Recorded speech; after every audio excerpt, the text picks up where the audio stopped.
Introducing Growth Guarantee Homes from MP Developers. Trust forever.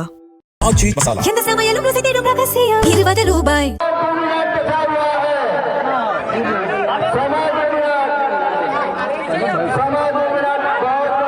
உத்தரப்பிரதேசத்தின் வாரணாசியில் நாகபஞ்சமி பண்டிகையை ஒட்டி மல்யுத்த போட்டி நடந்தது.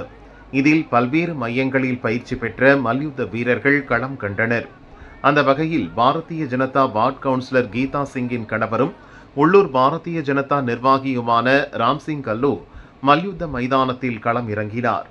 உள்ளாட்சி தேர்தலில் கீதாவை எதிர்த்து போட்டியிட்டு அவரிடம் தோல்வியடைந்த சமாஜ்வாதி நிர்வாகி அமன் யாதவ் களம் காண போட்டி களை கட்டியது.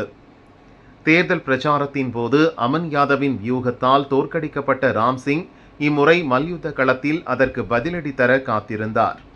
அரசியலில் இரு துருவங்களாக இருந்து வரும் பாரதிய ஜனதா சமாஜ்வாதி நிர்வாகிகள் மல்யுத்த களத்தில் நேருக்கு நேர் மோதுவதை பார்க்க ஏராளமானோர் கூடினர். இருவரும் சரிக்கு சரி பலத்துடன் மோதினர்.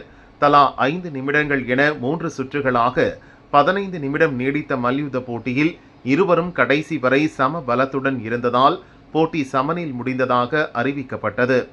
மல்யுத்த களத்தில் இருவரும் ஆக்ரோஷமாக மோதிக்கொண்ட போதும் போட்டியின் முடிவில் இருவரும் கைகுலுக்கி ஒருவருக்கொருவர் வாழ்த்து தெரிவித்தனர். விறுவிறுப்புடன் நடந்த இந்த போட்டியை அப்பகுதியைச் சேர்ந்த பெருவாரியான மக்கள் கண்டு ரசித்தனர்.